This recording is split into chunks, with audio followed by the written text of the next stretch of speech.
Go for it.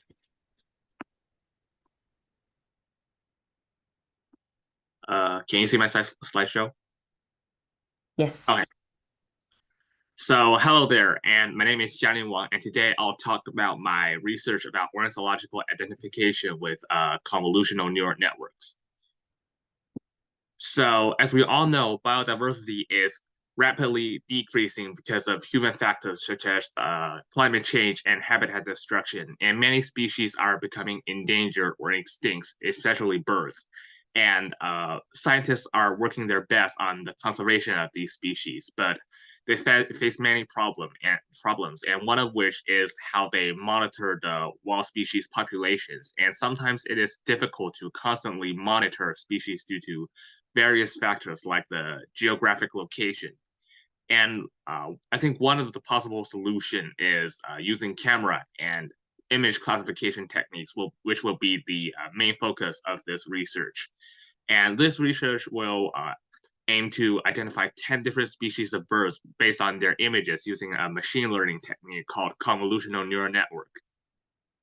So here are the 10 species of birds that are identified in this research, which are the American crow, the blue jay, the Vermilion flycatcher, the western grebe, the yellow warbler, the cactus wren, the eastern tawkee, the indigo bunting, and the California eagle, and the ruby-throated hummingbird. And now let's move on to the methodology of this research. So the data source is from a database called Caltech UCSD Birds 200, which includes about like 60 images for 200 species of birds. And for the sake of simplicity, this research is only concerned about the 10 species that are previously mentioned. And before we move on, let's have a crash course on what exactly is a convolutional network. So basically, all you need to know is that it's a machine learning technique that has a similar structure to a human neural network. So what you see on the top right corner is basically a structure of a simple convolutional neural network, and on the leftmost side, which is the input layer, and you fill this inputs with a bunch of numbers, and these numbers are basically converted from the image data sets into number arrays and passed on through the layers. So each different layer has like a different activation function, which does something on the number based on what the activation function is. And these activation functions are decided by the programmers in order to achieve optimal performance. And it can usually alter the data set in some way to increase the accuracy. So you see that the images are basically like 2D arrays of pixel values, and there are different types of layers. Some process the images in 2D form, and some like flatten it out into a long 1D array, and some just simplify the data set, and et cetera, et cetera. And eventually they pass on through the layers and get processed through every time they enter a new layer, and they end up on the rightmost layer, which is the output layer. So in this picture, there's only one node in output layer, but in this research, there's actually 10, which is represents the probability of the images being each type of bird, and the program will make a final judgment on the classification based on the likelihood, like how likely is it to be like a crow, and how likely it is to be a hummingbird. And basically, long story short, is that this neural network goes through a complex series of calculations to make sure that there is minimal error. And another thing is because the data is sort of limited, so the data set also goes through a step of data augmentation, which is a step of artificially creating new data based on given data. And this might sound a bit complicated, but oftentimes it's just basically like flipping its images sideways or mirroring. And it might basically make no difference to the human eye, but to the computer, it's very useful because it basically doubles the set of training data, which can often significantly increase the accuracy. For example, here are the ROC curves before and after the data augmentation. On the left is before, on the right is after. And so the ROC curve is basically a way to evaluate the performance of a model. And so the vertical axis here is a true positive rate. And long story short, it's a value we want it to be as high as possible. And on the horizontal axis is the false positive rate. And we want it to be as low as possible. So you can probably see that the better the model performs, the closer the ROC curve is to the top left corner, and you can see like there's a huge improvement. Like all of these curves have gotten like significantly closer to the top left corner after the augmentation. And the train test split is set to a ratio of 80-20, which means that the whole data set is split into two sets. And the training set is used to train the machine learning program, while the test set is used to test the validity of the results. So basically, we want to make sure that the model is applicable to as many examples as possible while maintaining the highest accuracy. And there are some previous research done on the topic of bird identification with machine learning. For example, this one is, there's a previous research done by A.M. Horst, A.P. Hill, and K.B. Gorman. They aim to classify like 3 different penguin species based on a different data set. However, there are some main differences between this research and that research. For example, this research contains 3 species of penguins, and the data is numerical instead of images. And they also used k-means clustering to classify, which is another classification algorithm than convolutional neural network. And for my research, it's the data set contains 10 different species and it's based on images.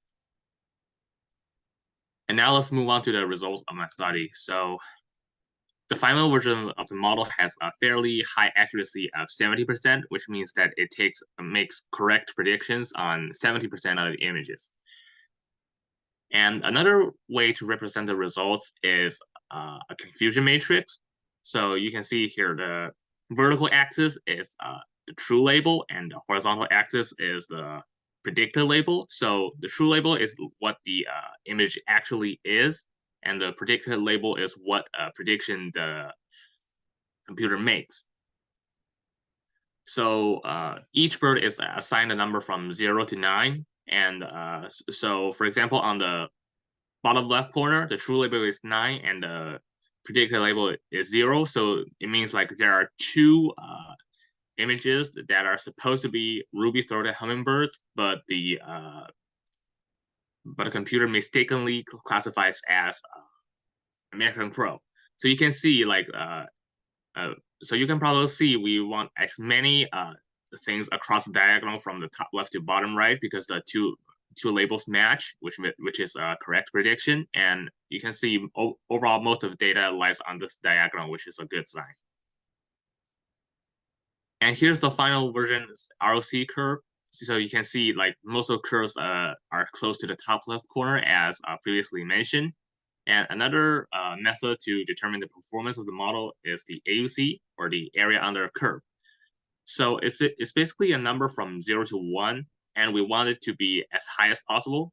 You can see the numbers are pretty good, like for each bird species. For example, 0.93 and 0.88. And the micro average AUC, which is like basically the overall performance of the model, is 0.83, which is also pretty close to 1. So that's pretty good. And this study has a great potential for a wider implication, because if this model can be trained to identify 10 species of birds, it can be trained to identify all 200 species of birds in the data set if given enough computational power. And convolutional neural networks can also play a crucial role in environmental preservation, because they can be trained to identify endangered birds, making it easier and more efficient for scientists to report rare bird sightings via camera. And that's pretty much it. And thank you all for your attention. Thank you for that, Talon. I think that was very in-depth. And I think I was going to say the data analysis was pretty solid, and I remember reading through your paper and being favorably impressed by the level of analytics that you had demonstrated. So I want to thank you for sharing it Thank here you. with everybody. So without further ado, I see that Henry are here. Hi, Henry. Um, and Henry's gonna be talking to us about his project that involves gardening and yard work help for seniors. Henry hails from New Jersey, and he started a project in his local community that is, really making a difference, one weed at a time. Henry can probably tell you more, so go for it, Henry. Thank you, Ma. I'm gonna share my screen. And all right. So my name is Henry Zarnecki, and this is Gardening and Hope. Gardening and Hope is a system founded in 2021 by a few local boys, me and my brother and a friend, looking to make household maintenance and improvement easier and more accessible to senior citizens throughout New Jersey. We connect senior citizens in need of gardening help with eager workers, and thus we aim to give a sustainable and affordable alternative to people who are in need of household help and looking to make a difference in their community. So, when we founded this project, we first thought that we would be mostly helping people who are spending a lot of time away from home. Since it's a rural area and most people have jobs, they need to upkeep their homes somehow. However, this above opinion changed over time when we saw who employed us the most. So the objective of our organization is to give options to senior citizens in rural areas regarding physical work through allowing them to set their own price. Because most landscaping companies charge large sums for transport and maintenance, since we are in a pretty isolated area and they have to drive a large distance and transport a lot of stuff, as well as get a lot of workers. Usually these sums go above three figures or so. So thus we combine affordability and reinforcement of our community and our mission. Since we support everyone locally, everyone knows us, and we can build connections through this. So the COVID-19 had a pretty large effect on our organization. Originally, it was an obstacle in getting people to help because you had to stay indoors, you weren't supposed to be making contact with people. However, with all the activities that were being cut, we got a lot more time to reach out to people, and we actually saw a pretty substantial increase in the number of people who reached out to us. So, in addition to this, COVID-19 got a lot of people to move away from crowded urban areas to the rural areas, which also helped us start this organization a lot because all of a sudden a lot more people were moving into the area and people needed help with their homes. Another part of this is that landscaping companies closed or limited their operations during COVID-19 because of work safety policies and incentives from the government, which further increased our demand. Over here, I have a couple of graphs from Zillow Home Value Index, and as you can see, you have a huge drop in inventory for sale, which shows that there was a huge increase in sales around May of 2020. And this is pretty representative of what happened in our neighborhood as well. Going on, and these communication planning between senior citizens, we set up a website called gardeningandhope.com to plan working times.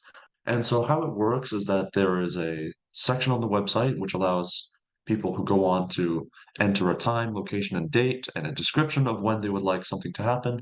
Then people on our side, people who work, can check out the job and see if they want to do it or not. Maybe they can, reach out to them and agree on a deal and something in between, and then they can go ahead and finish the job. This website also provides information about the workers and their impact on the community given by people we have helped over the years. The system has had a pretty large impact on our community. Over the past 3 years, we have worked about 200 hours as a net for the people in our area, including the former mayor of Hope, and she actually gave me the idea for the name. Most of the people we help have some sort of physical impairment or are over retirement age, and they would have been forced to pay large sums to landscaping companies which are not covered by their pensions. So thus we've built a trusting relationship with the people in our community. We've been reaching out to them a lot. We know them well, and they have been spreading the message for us a lot. For example, it all started with the first person we came to help, since she's very connected with all the people in the community. They have a senior group chat. And so after we helped her for a few months, she began to spread the message for us around her own social circle, and more people started to reach out to us. Moving on. So for future goals, we plan to spread the website across as many communities as possible, as for now, we're mostly limited to our own township. However, we want to spread this message and this organization across all over New Jersey, hopefully, and maybe even farther someday. However, a secondary goal of Gardening Hope is to study the economic ranges and abilities of our community and others, because we use census data to identify specifics in the communities we work in and to use it to improve the way we approach different areas. So here I have some statistics I got from the US Census. As you can see over here, the population in our county is not very large at all, and there's only 100 people per square mile. It's a very sparsely populated area, which is one of the reasons why it's so hard to get help. And if you look here at this table, you'll see that a pretty large amount of the population is above the age of 50 and nearing the age of 60s and 70s, which again makes it difficult for them to work. Well, in the end, if you look at working age people, there's not as many, I feel, especially where I look around in my community. There's not that many working age people who are, absent away from home. So we were wrong in our initial preconceptions. If you also look over here at the average household incomes, you'll see that average household incomes are in the 60s, 60,000 to 100,000 range, which is around the pension income, which also goes in line with how much people can pay for these things. Over here, I have the average values of the houses. We have them in the 300 to 400,000. Since again, with it being a large area, you have people with large amounts of space. Usually, each house is around 5, 6 acres, and so it goes in line with how much people need help. So, in conclusion, Gardening Hope provides work services at a price that is decided by the person requesting the job, allowing us to make an impact on our community that fosters trust and responsibility among each other. We've gathered experience and data that allows us to see who we're looking at when we're reaching out to people, and so how to spread our message better, how to adapt to it, and we aim to share this with as many communities as possible. Thank you. That's Gardening and Hope. Thank you very, very much, Henry. So, can you hear me, Henry? Because I think your Wi-Fi was cutting bit. Yes, you can hear me? Great. Yes, I can So, do. if I understand correctly, your town is actually called Hope, right? That's right. Yes. Okay. So I always enjoyed that little pun. In case that wasn't clear in his presentation, Henry lives in a place called Hope. So, the project is Gardening Hope. And Henry is obviously very good at garden work and yard work. So he physically and personally goes to help these people do their yard work and various other, tasks that are required around the house. This is one of those projects that, I find is it's very easy as a concept, but it's very heartwarming. So this is one of the reasons why I wanted to include this in the showcase, to tell everyone, which is that you don't need to come up with the most, reinvent the wheel, unique, novel idea for your project. It can be a very simple project with motivated by very simple intentions. And if you do it well and do it right, it can be very, very heartwarming and really leave an impact. And I think that Henry's project is a very good example of something like this, that truly making an impact in your community, no superficial airs, nothing, how do I say, nothing grandeur, or how do I say this, trying to achieve a somewhat unfeasible scale, for instance, which sometimes I do see that in some student projects. So a good example of how a very simple down-to-earth project can have a huge impact. Thank you very much for this, Henry, and for being here. Great. Sorry, thank you. Sorry about the internet. It's not great service here. It's fine. It's fine. I understand. I see that Lindsay is here, our next presenter. Lindsay is going to be talking to us about something that I am not the expert in myself at all. Lindsay will be able to explain it better than I can. Are you ready, Lindsay? Yes. Yes, go for it. Okay, let me share my screen.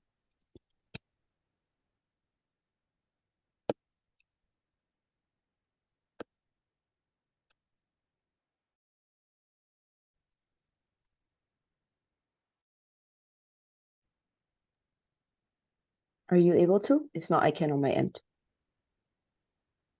Oh, I think Do it's you guys see working. it? Yep, give it a second. It's coming. There we go. All good. Yes. Can you hear us, Lucy? Testing. Hello? Oops. I think we're having some technical difficulties on Lindsay's end. I'm hoping this gets resolved soon. Let me just try and see if I can help there. Lindsay. Hello, hello. Yep, I think she's buggy. All right, let's just give it a minute or two of patience, everyone. Sorry about this. Sometimes some of our students, when they join over VPN, it can be a little bit buggy. Yep, there we go. Okay, I will wait about 1 or 2 more minutes. Sorry about that, everybody.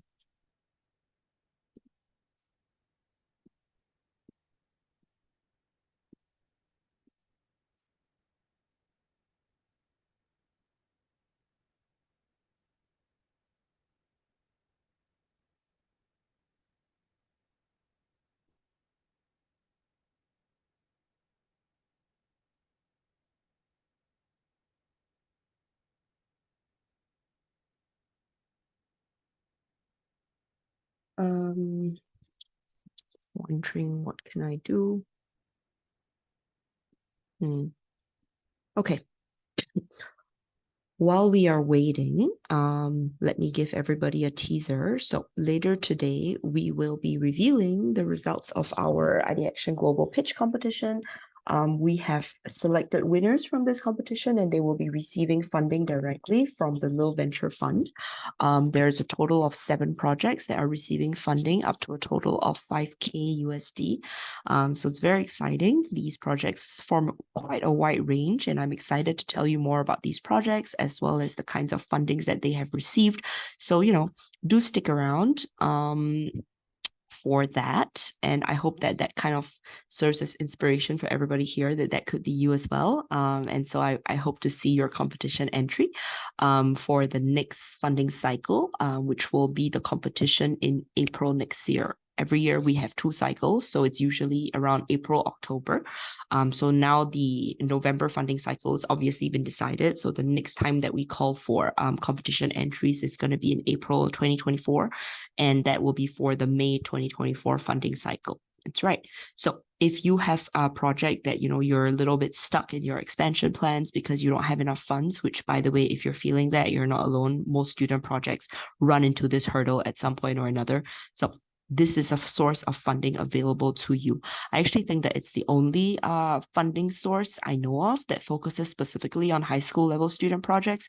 So it's possible that there are other funding sources, but probably not exclusive to high school students. So that means that you're competing with basically everybody else. So that lowers your chances of actually winning funding, because obviously the kinds of scales of projects that you're capable of doing in college or beyond is not comparable to high school level. So that's something that definitely doesn't play to your advantage in terms of other grants and funding sources.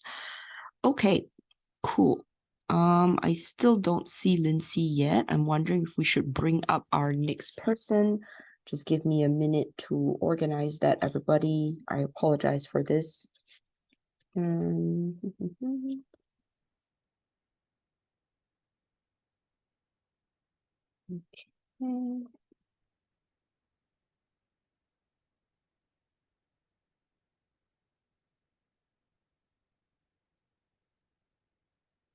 All right. Okay.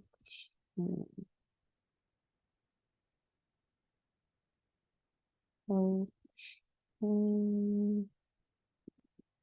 Yeah, Henry, feel free to ask questions. Usually because the presentations have been quite tightly packed. So that's why we haven't had much time for Q&A, and nobody else has posed a question, but you are free to and welcome to ask questions. That's not an issue. Let's see. If anyone has any questions right now, by the way, please feel free to ask me.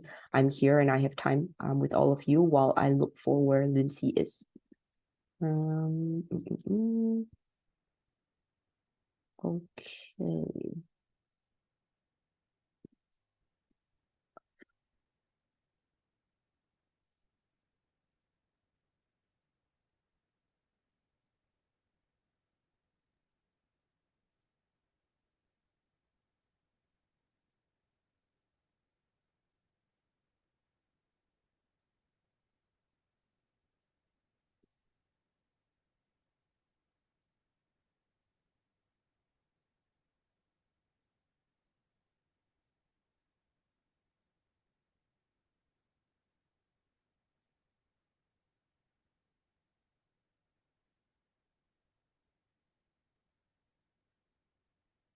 Mm.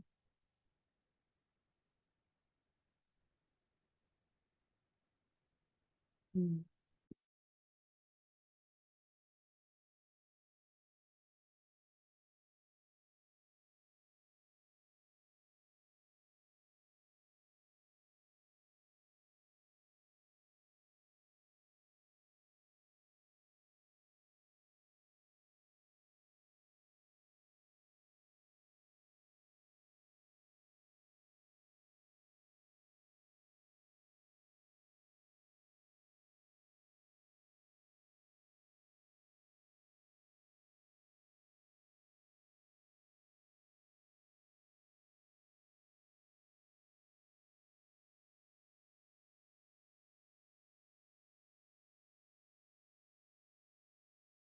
Okay, so I do see a question in the chat. Let me see. Do I serve as advisor for the different projects papers or some of the papers coming through the Scholar Launch research practices? So I am not a research advisor at all. I am the organizer of the Research and Innovation Showcase, so this event that you're currently attending. However, I have no part at all in any of these research papers. So these students have submitted their papers to the showcase and asked if they could be featured at the showcase. So I looked through the papers and decided, if they were of a sufficient quality. I do not take part in any mentoring of the research. However, on the student project side, I do mentor. So I run the Leadership and Innovation Lab, which in that capacity, I help all kinds of student projects. We have for-profits, non-profits, environmental. Yesterday, we had an environmental project being featured. We have women's rights, we have business econs oriented, basically all domains of projects under the sun. And so I do advise and guide for student projects, but not for research though. Okay, there we go. Lindsay is back. Excellent. So we only had a small 2-minute delay, which is great. Okay.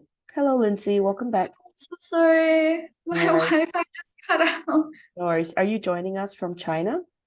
No, I'm in Canada, but okay. it No like worries. cuts out often. Okay, well, fingers crossed then. If you are ready, the floor is yours. Okay.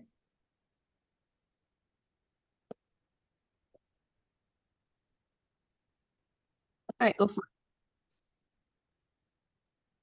it. Okay, so I'll be talking about the review article research that I did this summer, which is on the correlation between amyloidogenic mutated transthyretin variants and their localization as amyloid fibrils, which is in the disease called TTR amyloidosis. So what is hATTR? It's a hereditary form of the transthyretin or TTR amyloidosis, and it's a progressive and eventual fatal disease that has a survival rate of approximately 3 to 15 years after disease onset, and it's characterized by the deposition of misfolded TTR proteins on multiple organs that eventually cause their dysfunction. And the misfolding is a result of genetic mutations in the gene, and different mutations are associated with different phenotypes. Currently, there are 120 identified TTR mutations, and the predominant phenotypes are familial amyloid polyneuropathy, which is FAP, and familial amyloid cardiomyopathy, known as FAC. So a general overview of the protein structure, it's composed of 4 identical monomers, as you can see in the different colors, the orange, yellow, green, and blue. And each of them have 127 amino acids. And they're also really high in beta sheet content, which is the strips of rectangle that you can see. And TTR mutations are notated by the original amino acid name, its position, and then the new amino acid that replaces it. So for example, V30M, it's like valine, position 30, and it's switched to methionine. So the aim, since there are over 100 identified mutations that are known to cause this disease, as well as a diverse range of targeted organ localization, there must be some sort of correlation between the two. And thus, this paper aims to explore this correlation through synthesizing past research. And also because of its wide variation in phenotypes, HATTR is often misdiagnosed due to the similarity of its symptoms to other common diseases, and if there is indeed an important correlation, then this may provide insights into potential distinct features associated with certain phenotypes that may increase diagnostic accuracy. So methodology, initially I just gained like general understandings of the protein structure and the functions, and explored the 3D structure. I also researched about the most prevalent TTR variants, as well as the mechanisms of the aggregation process of TTR, as well as the structural changes that occur during that process. And the entire process is basically just identifying gaps and keywords in the existing research papers that I've read, and then further researching about those points. So my discussion was divided into 5 sections, and I'll be discussing some of the findings in these sections. So first, there are 2 types of amyloid fibrils that TTR aggregates into, and it's type A and type B, and their main differences are length and group arrangement. So some of the findings found is that in patients with the V30M mutation, which is a very common one, type A fibrils are associated with a late onset and cardiomyopathy, while type B fibrils are associated with an earlier onset and less myocardial involvement. But however, this is only restricted to this mutation and cannot be generalized currently. And a study also discovered that the C-terminal residues 51 to 27, which are present in both type A and type B fibrils, they're involved in the amyloid spine, which is an integral part of the aggregation process. And it's important to know that the majority of the most common TTR mutations are located at residues within this range. So second, it has been found that wild-type TTR, which is non-mutated TTR, possess a low inherent propensity to beta aggregation, and these single-point mutations simply enhance this potential, leading to earlier ages of onset and faster disease progression. Additionally, beta strands F, G, and H are found to be crucial to the aggregation process as a whole. Beta strand F increases efficiency, and amino acids in strand B enhances the potential, and beta strand H is a fibro-forming segment. Furthermore, there's been found that there is an actual intermediate form that facilitates the entire amyloid formation process, and each of the intermediates are structurally similar with high beta-sheet content as well. And it's currently unknown whether there is a primary sequence requirement for the forming of this intermediate. However, it's a crucial part of this process, and I think further research should be conducted regarding the structure. So for the popular mutated TTR variants, V30M, as I said, is one of the most common mutations, and it's associated with peripheral neuropathy, cardiomyopathy, upper limb onset polyneuropathy, and motor neuropathy. And the same can be said for many other mutations. There are mutations which are basically associated with a lot of different phenotypes, and there are currently no clear similarities found between these variants and the targeted systems or organs. However, for particular variants, such as TTR with the V122I mutation, it has been found to be kinetically unstable, as opposed to V30M and L55P, which are thermodynamically unstable. But these are also just limited to certain mutations currently. Some variants are also found to crystallize at different pH levels, some acidic and some basic. And again, no significant conclusions can be currently drawn for this information, as it's very limited to certain mutations. So for a specific type of HATTR, which is the leptomeningeal type, fibrils tend to localize to the leptomeninges, which are part of the protection layers of the brain. And these amyloid fibrils locate to the central nervous system. And since there is a blood-brain barrier between the CNS, which is central nervous system, and the rest of the body, it's a highly selective semi-permeable membrane. It is easier to examine the differences between TTR variants that localize to the central nervous system as opposed to other systems in the body. So in past studies, multiple experiments using different methods such as IP mass spectrometry and X-ray diffraction and many more have shown that TTR variants localizing to the CNS are largely unable to exist as stable tetramers in its fluid. And in comparison, variants that cause non-central nervous system amyloidosis are much more stable. Additionally, a study that separated the fluid in the central nervous system and blood into tetramer and monomer fractions found that mutated TTR variants associated with the central nervous system largely existed as monomers, which further confirmed the instability of these variants. And particularly, one of the variants, A25T, is found to dissociate into monomers about 1,200 times faster than non-mutated TTR. And also another mutation, D18G, is a monomer for more than 94% of the time.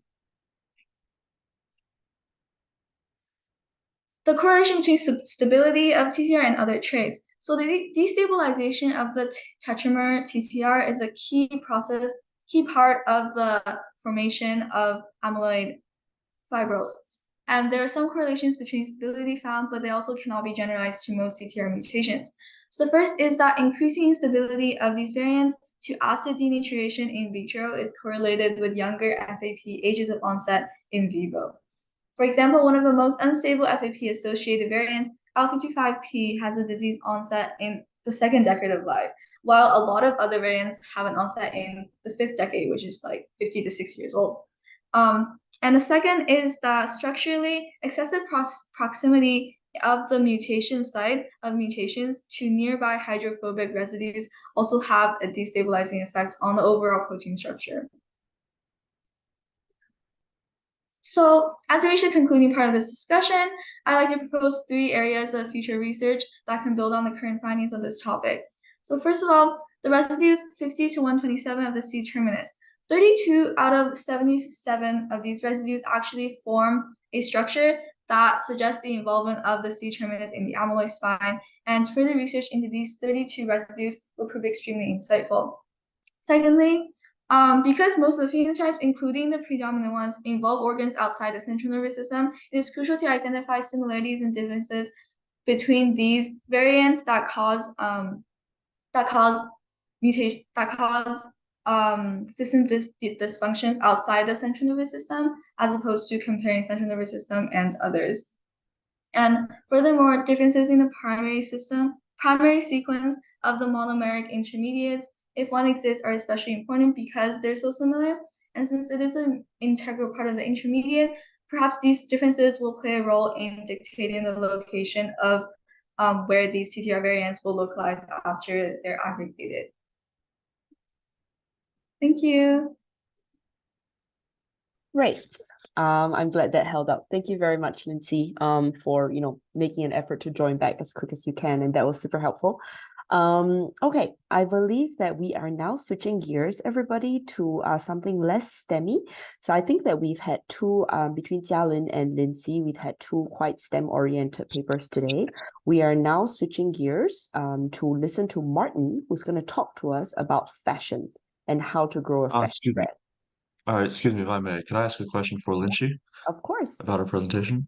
Yeah. So I just wanted to ask, how many people do get afflicted by this disease? Like, how prevalent is it in society today? It depends on like the types of it, but I think so a lot of different phenotypes, they have different prevalences in specific demographics. So for example, like the V30M1, one of the common ones, they're most prevalent in like I think Japanese population, and another one in like European. So it depends on like the mutation you get, but some of them are really like rare in some populations, while the other ones they're like super prevalent in other populations. It's like not general to just the disease. I see. And on average, like, what percent of the population gets afflicted with this disease? I don't really remember the percentage. I can check right now. Um,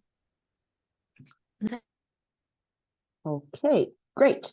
Thanks for answering that question, and thank you, Henry, for asking a question. All questions are welcome, by the way, everybody. It's just that usually when I ask if there are any questions, I don't hear anyone say yes. But please know that all questions are welcome. Okay, let's move on. Martin, you're there. I saw you just now. Yes, hello. Talk to us about fashion and growing your brand, Martin. Go for it.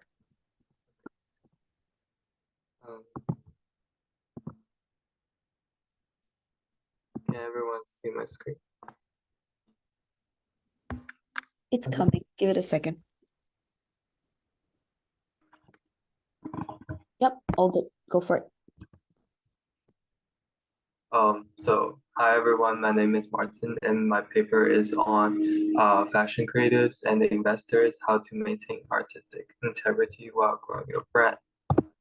So literature review, angel investors and venture capitalists are crucial to the development of businesses.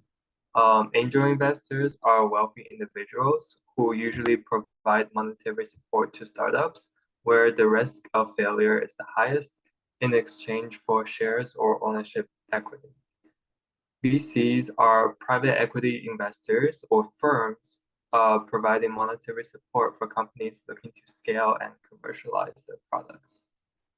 So, entrepreneurship in today's fashion climate, many case studies of fashion designers or CEOs are people who were born into wealth or had industry connections.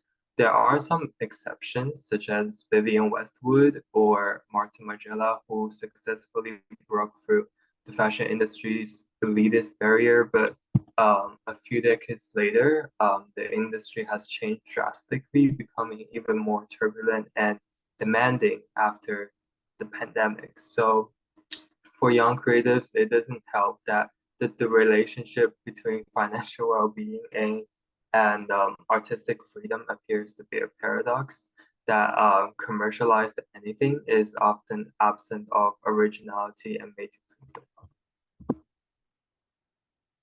So the study aims to challenge the common misconception that artists must choose between integrity and money. And research shows that fashion creatives can continue to create products with passion while growing their brand. So specifically, the paper examines the ideal type of investors for each stage of the fashion business venture with regards to credibility, accessibility, and flexibility. So by having a comprehensive guide to other ways one can realize capital, hopefully the fashion entrepreneur is informed and empowered. The methodology is to compare and contrast the different ways that a fashion creative can gain funding in the industry and to hypothesize and analyze the financial needs and targets at each funding stage, which is the seed stage, the early stage, and the late stage. So the paper serves as a guide to the many local as well as global support systems that one can take advantage of. And every fashion creative has their own definition of artistic freedom. So it's kind of up to the reader to choose from the information of the paper and decide on how to balance the existence of investors in the company's decision-making process. So seed funding. Often categorized as the first angel investors, friends and family are a source of non-strings attached funding for fashion entrepreneurs.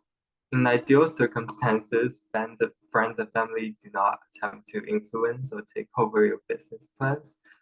So that allows for creative control for the designer. They do not need a term sheet or maybe even willing to move forward on something short of a solid idea. Friends and family are often just happy to help out. If they lend out like a small amount, they just need to be paid back. Seed funding is an investment round in which founders raise enough money to get the business off the ground, and this source is likely sufficient in doing so. For the early stage, it's convenient to have friends or family or crowdfunding support for the initial operation, but as a fashion venture demands growth, it also demands more resources.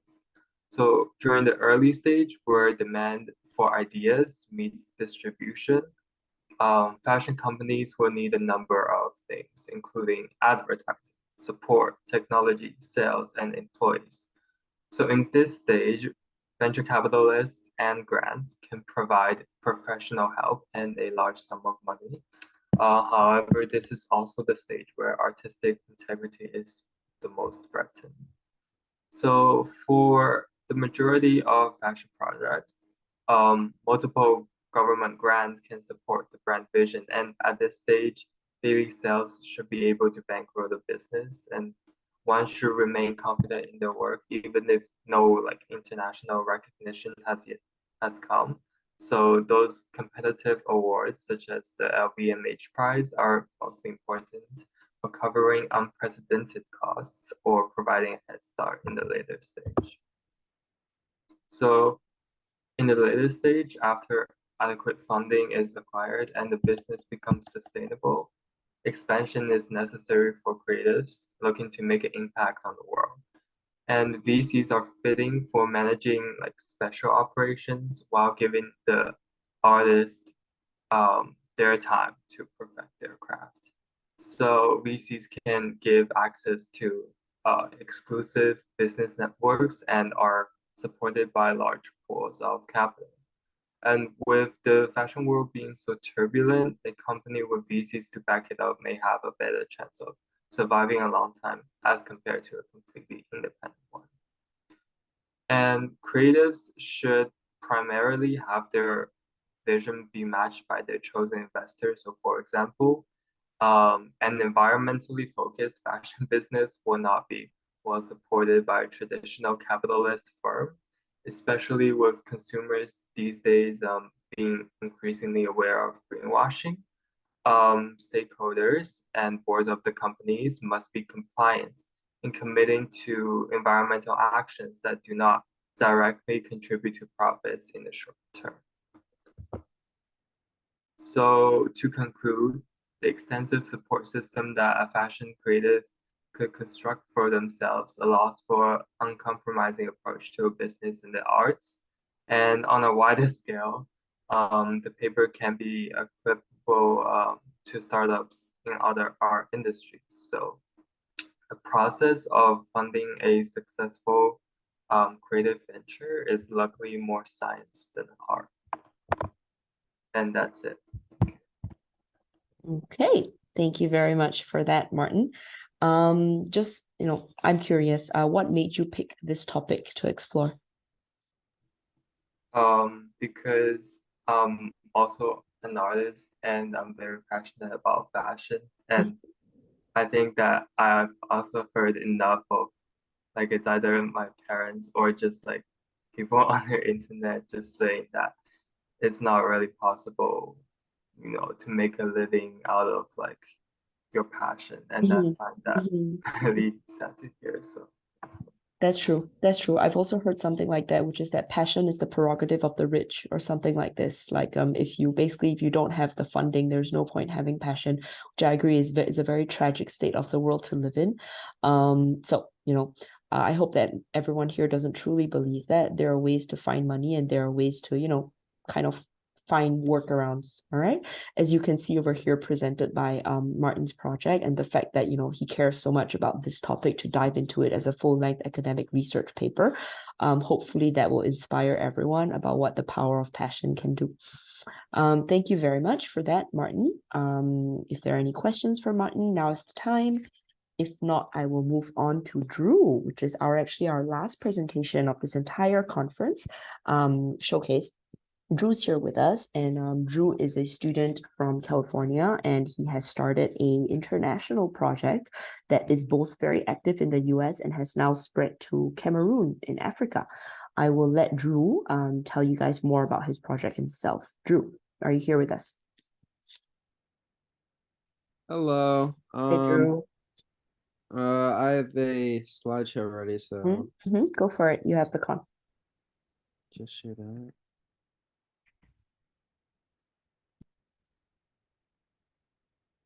There we go.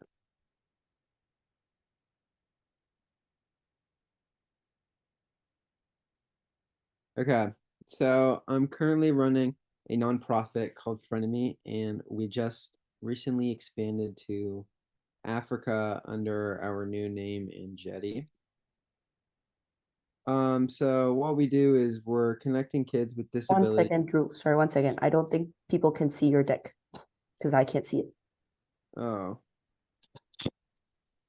It says loading on the screen. I don't know what it looks like on your end, but it says loading.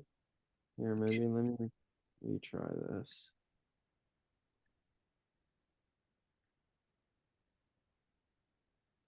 Can you see this?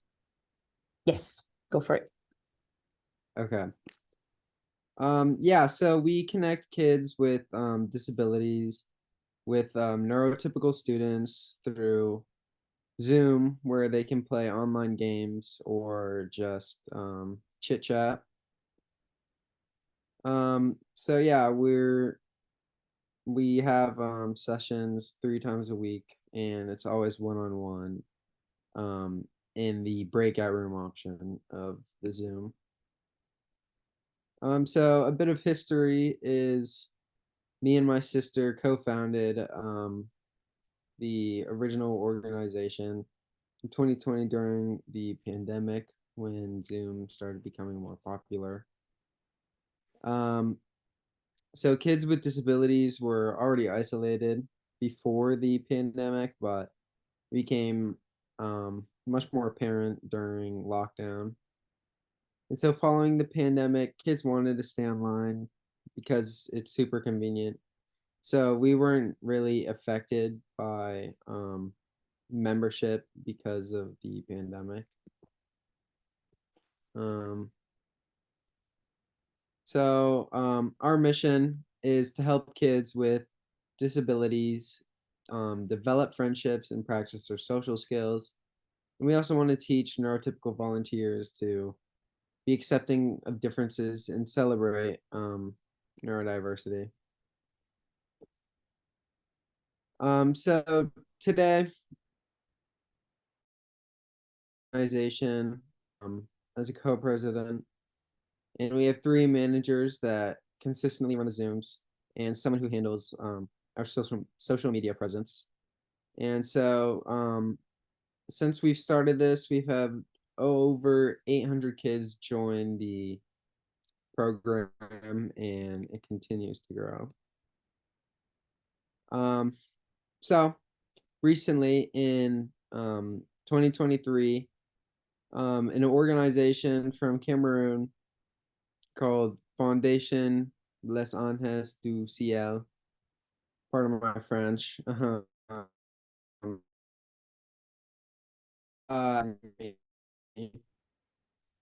Um, this woman, their president Marguerite, shared that in the country, the kids with autism, like, there's not great education, so like a lot of people have even said like they're possessed by the devil. And as a result, many families keep these kids at home 24/7, and so they don't get any education. And so I resolved to expand Friend and Me into Africa in order to, you know, offer a connection to the outside world and kind of just fix the stigma. So after 7 months of planning, we launched and adapted a version of Friend and Me called Angetti with a partnership with Foundation Les Anges du Ciel. So, here's a picture. And so what we're doing with Angetti is we're pairing kids with disabilities in Africa with student volunteers, but for a bunch of the lower functioning kids, we're just going to use adult therapists.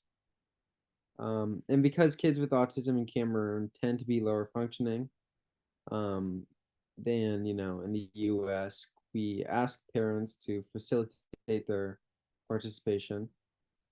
And we've also started to offer free weekly parent trainings on how to support their child using ABA techniques. And so these trainings are offered by USC's master program in applied behavior analysis over a Google Meet. Another picture. So yeah, one of the obstacles we've encountered is definitely a lack of equipment. Definitely due to poverty, like many families don't have great devices for joining and having like a stable connection. And laptops are much better for the purpose of this. And so I secured a donation from a company in Los Angeles for 47 laptops, 7 tablets. So this is going to cover us for a while. Another problem was the lack of parent training. We need parents to be trained to support their children's participation in the program, especially because they tend to be lower functioning. There's pretty much no behavioral therapy available in the region, so we had to bring it to them, and so we focused on ABA, the most widely recommended treatment for autism in the US. And so I contacted dozens of master's degree programs in ABA before UOC agreed to partner with us. Another problem is the lack of, I guess, awareness of like what actually autism is. So we wanted to fix that, and so we sought to build awareness about autism and NJETI among the communities. So yeah, we got on a live talk show on Cameroonian State TV, which is broadcasted all across Africa. So we talked about autism. We reached out to other NGOs to help get the word out, like Autism Connect agreed to include NJETI in their email newsletters and promote us at their national conference in Tanzania. And Autism Around the Globe agreed to publish a blog about us. So at the beginning, we launched with 4 kids. You know, humble beginnings, but we've grown to over 60 kids in 2 months, so it's been a really cool adventure to see this grow. And parents are also eager participants in the weekly trainings, with attendance for them being around 25 per week. So the future of our growth is we're expecting a continued growth as, you know, the awareness of us and autism spreads, because we are in original service in Africa. And our partner NGO is in talks with USC to hopefully open a new school in Cameroon to train people to become certified ABA therapists. And this would also be the first ABA program in the country.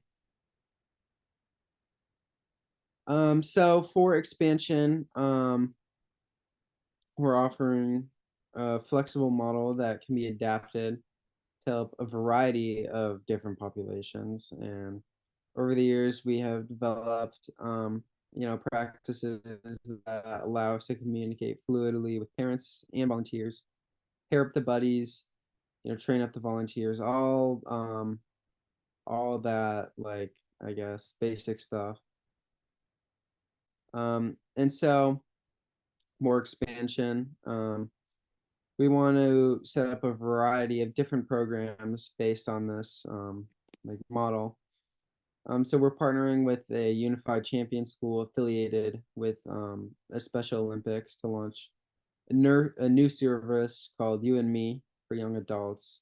So this would practically be Friend and Me, but for, you know, young adults. And we're currently evaluating a Friend and Me style of service for kids who are in long-term hospitalization. It's an online buddy service, offers unique benefits to these kids in hospitals who also have, I guess, some degree of social isolation. And so we're in discussions with our NGO partner in Cameroon and USC's master program in applied behavioral analysis about opening a new training center based in Douala. I don't know if I butchered that, Cameroon. Certified local professionals in behavioral therapy and behavioral therapy is virtually non-existent there. So in conclusion, Frenemy offers friendship to kids with disabilities and teaches neurotypical kids how to celebrate neurodiversity. So if you're interested in improving the lives of kids with disabilities, there are many ways to get involved in Frenemy. That'd be donating to help us cover costs, such as equipment or internet, or establish a Frenemy hub within your community, volunteer to be a buddy, and simply just spreading the word. So thank you for your time, and yeah. Thank you for that, Drew. I think there were parts where I think the connection jumped a little bit, but all in all, it was fine. No worries. Thank you for sharing with us about your project. So just to clarify, in case it wasn't clear for everyone here, there is the original US service that Drew started with his sister called Friend in Me. Then there is the Africa branch called Ngedi, and I believe that there is the adult extension called sorry, that came out sounding rather inappropriate. There is the extension geared towards adults that is called You and Me, I believe. So this project started with Friend in Me and branched into other forms, so you can see the growth there. Thank you for sharing with us, Drew. And as they're always looking for donations and for volunteers, so if you are interested in helping neurodivergent children, or just they're interested in this subject in general, these are the kinds of projects that would be possible, and you can also directly just join the ones that are currently existent, such as Drew's. Without further ado, I'm going to now launch into talking about Oh, sorry. sorry, Henry. Yeah, go ahead. Did you have a question? Sorry. Yeah, I just have a quick question for Drew. So, yeah, so I recently did an outreach at a facility for mentally handicapped people. What are your thoughts on working with not just kids, but slightly older people as well? Yeah, totally. That's exactly what our service You and Me is all about. Because yeah, I definitely think that can even be like the problem of like social isolation can definitely even be bigger in people outside of like school, because school can definitely provide at least some social structure for people, but out of like school can definitely make it a lot harder. So yeah, we're trying to target that community with You and Me, but that definitely needs some more work. Thanks, man.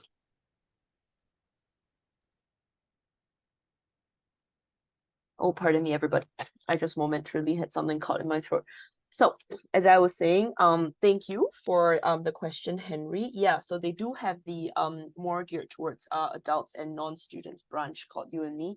But I think that is smaller than their original service, obviously, Friend in Me, which is the main service, and they're really focusing on growing Ngedi right now. I'm going to talk about this shortly as well. For now, I'm going to move on to the award ceremony for our funding cycle. It's exciting news. Let me just throw that up there. All of you can see this. Perfect. Okay. So the Leadership and Innovation Lab, which I run, also operates the Lil Venture Fund, which is our mechanism to give students funding. Student projects. So I've said this like I think half an hour ago, that a lot of student projects face financial hurdles at some point. So if your project is going to expand, at some point you're going to incur costs like website maintenance, domain names. All of these require money. So if you feel that way, you're not inadequate. You're just normal. All right, it's normal part of the growing pains of a project. So the Lil Venture Fund was set up with the goal of helping students overcome this hurdle by giving no strings attached funding for promising student projects. And the way to get that funding is to enter the IdeAction Global Pitch Competition. So I'm happy to announce that we have finished the selection, and here are some stats about this funding cycle, okay? This is the first time that selection was done via this pitch competition. It used to be just an application form, but we've decided that due to the number of people interested in funding, as well as make sure that there is a more structured process in place to select which projects are deserving, we've introduced the pitch competition, and so the winners of this competition obtain the funding. I think that this has actually worked out pretty well. We have seen a direct increase in the quality of the thought that is being put into these project pitches, as well as the long-term planning. The total funds requested this time is about 11K, so 11,700 USD total requested. And the total funds that we awarded for this funding cycle is 5,000. So you can see that means that some projects were awarded partial funding, all right? So a little bit about the evaluation process. All the applications entries are reviewed holistically and separately, so by two limited partners of the Low Venture Fund. That means your competition entry is independently reviewed by two different people who don't discuss with each other their views about it. So it's like, how do I say this? Independent opinion on your work. And then we get to a consensus about funding decision, and the amount is after everyone has done their own independent evaluation. So the general partner, which is me, I then review all recommendations by my limited partners to determine the final funding decisions and amounts. So that was the stats for this funding cycle. Now let's move on to who obtained funding. Small drum roll. All right, so Catherine, I don't think Catherine is here. No. Catherine, who runs Period Proud. So a little bit about this organization. This is an NGO working to support menstruators in tackling stigmas and managing their periods. She's based in Auckland, New Zealand. So she's chosen to make a letterbox that can be placed outside of pharmacies, doctor's offices, that contain menstrual products, hygiene, sanitary products. These products are funded through fundraisers or our funding, and then put inside the letter boxes for anyone to take. Funds will then be used to obviously repurchase stocks, fill the boxes, as well as the fund website domain and management. So you can see that this is a very gender-oriented project. I believe it's also, as far as I know, first of its kind in New Zealand. So we're definitely very supportive of that. We have decided to award Catherine 400 for Period Proud. So congratulations to you, Catherine. I think you'll watch this video at some point. Next up, we have Hope for Hearing. I think Daniel is here. Yes. So, hey, Daniel. For those of you who weren't here yesterday, Daniel actually presented about Hope for Hearing. So this is a fully student-led nonprofit organization that raises funds and awareness for hearing loss. Interesting thing is that yesterday Daniel shared with us a quote that I was also very moved by. That's why I still remember it, and I think I will continue to remember it, which is that blindness cuts you off from things, but hearing loss cuts you off from people. So not being able to hear truly is a very socially isolating thing. So that's kind of what Daniel's organization hopes to tackle. In the year 2023, they have raised funds on their own without LDF help, but they have now expanded across Canada. And very honestly, Daniel has told us that they underestimated the cost of running an organization that's nationwide. This is understandable. So of course, the more you expand, the more funding you'll need. Funds will be used for funding their 16 chapters across Canada to run initiatives for this new school year, purchasing the materials and resources that all of these chapters need to support their initiatives. So for this very good work that this group is doing, we are awarding 800 USD. I know that this is not the full amount of what you've asked, Daniel, but hopefully this will go some way towards helping you guys in your cause. So I still want to say congratulations to you. All right, next up is Drew. Drew is not here.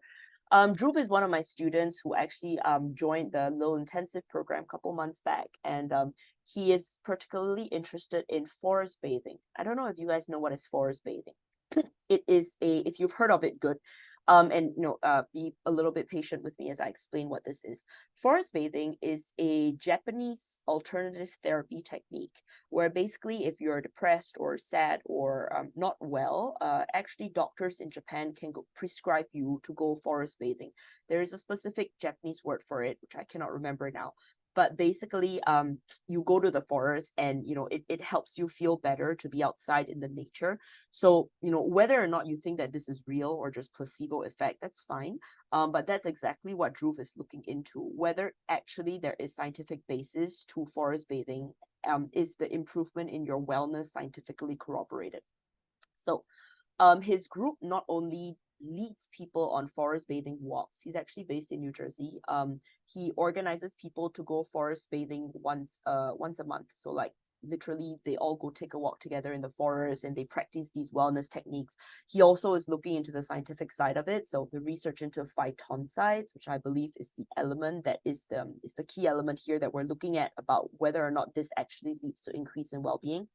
this is a very unexplored field so far with a lot of promise. So from what Drew tells me, within the short amount of time that they've been working on this, on neural cells, they have advanced the field quite a bit. They've conducted self-survivability tests, proving that phytoncides are usable in neuroculture experiments, and they are preparing to run I'm not a STEM person, a very complicated experiment from what they tell me, which would be the biggest advancement in phytoncide work in a very long time if the result comes back positive. So there are a lot of chemicals and reagents that are needed to run this experiment to be able to conclusively prove their results. So that's what they applied for funding for, as well as to continue growing their actual forest bathing group out of New Jersey. So we're awarding this project 700 USD. It's very innovative, very new. And I like the fact that they're tackling the project both from the let's try this as a wellness technique, as well as let's look into the scientific basis of this. I think that this is a very, very good combo. All right, cool. And Drew is here with us. So Drew is running Enjeti, as all of you just heard from him. So a little bit more in detail about their service in Enjeti. This is the first of its kind in Cameroon, in the African continent. Now that they've launched in Cameroon, they would like to grow across Africa. Hopefully in 6 months, they want to recruit more kids with special needs and more volunteers to work with them, and also spread to, like I said, other countries in Africa.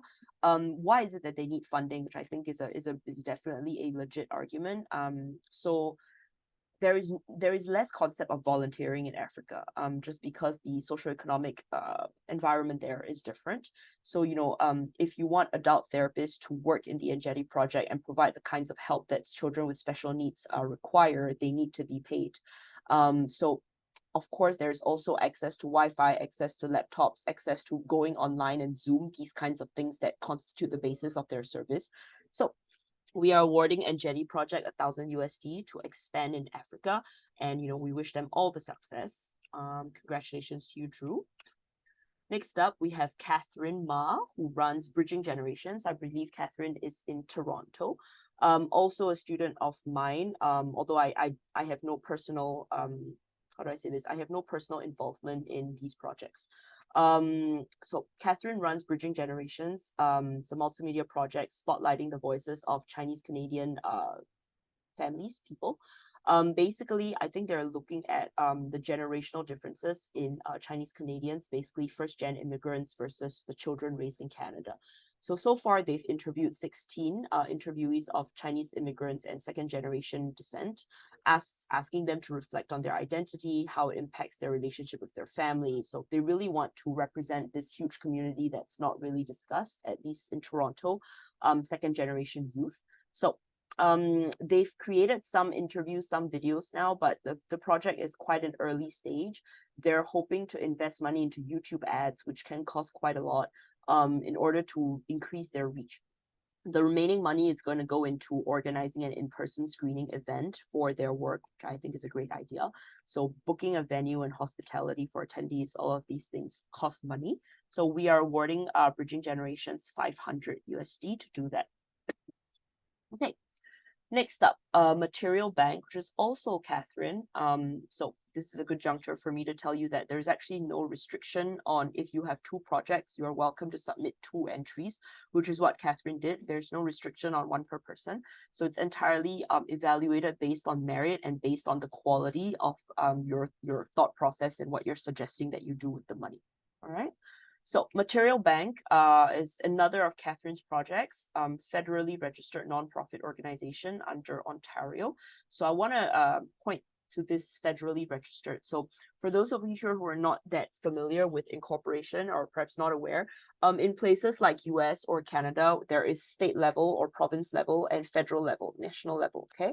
So you can be a state level or province level registered NPO, or you can be a national level, federal level NPO. These are different things. There's a different application process. The state level one is easier, obviously, and the national or federal level one is much harder. So getting to a federal level registered NPO is an accomplishment of its own.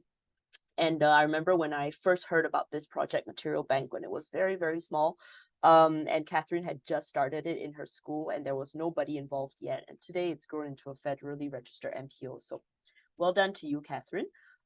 Their mission and purpose is to I think, reuse educational materials for marginalized communities. There we go.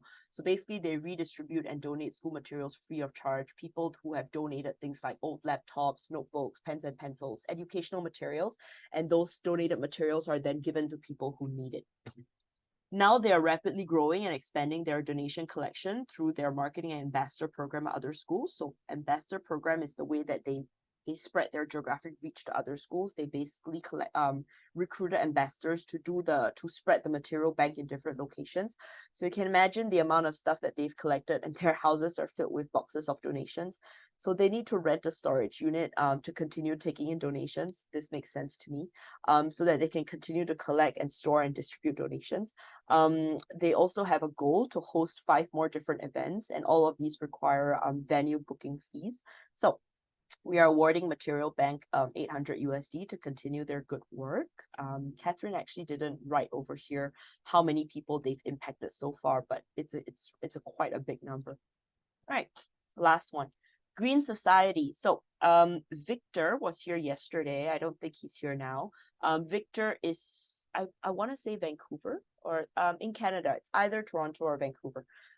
His organization, if you were not here yesterday, is called Green Society. So it's about environmental awareness and activism. The most unique thing about his project is the fact that they run an annual climate fiction writing competition.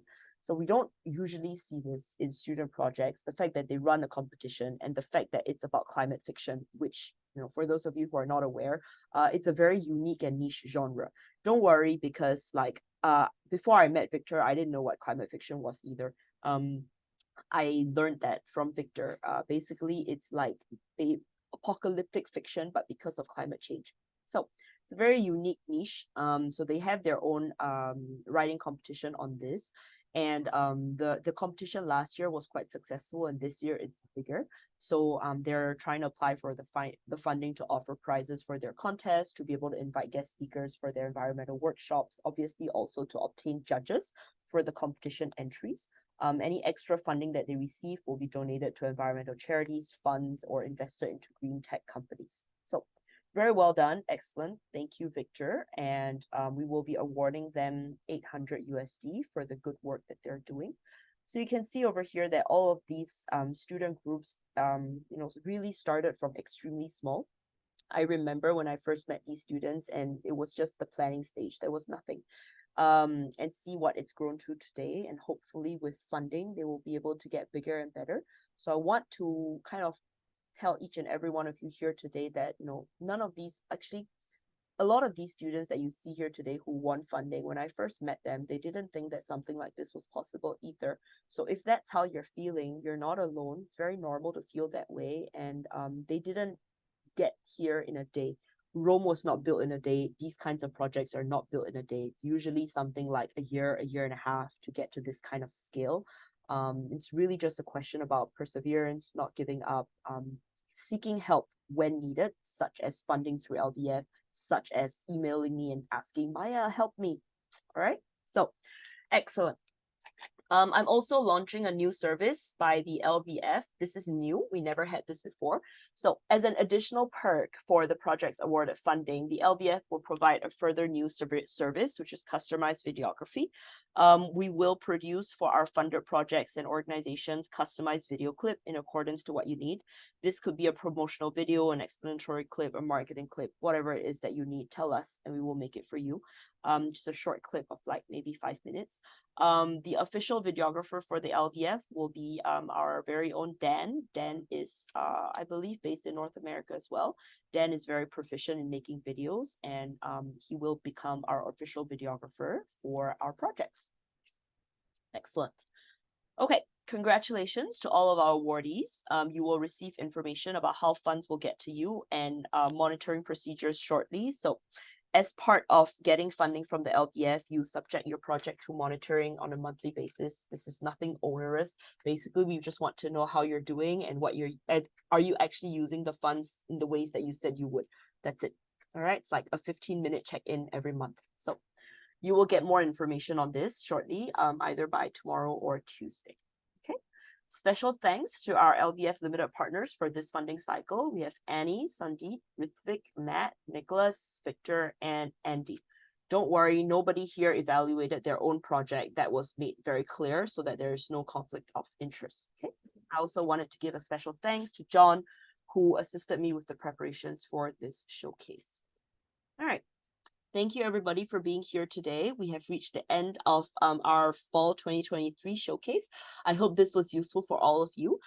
Recordings will be made public and on our YouTube channel as well, so not to worry about that. If you are a presenter, you will receive a clip of your specific presentation segment for your own keepsake.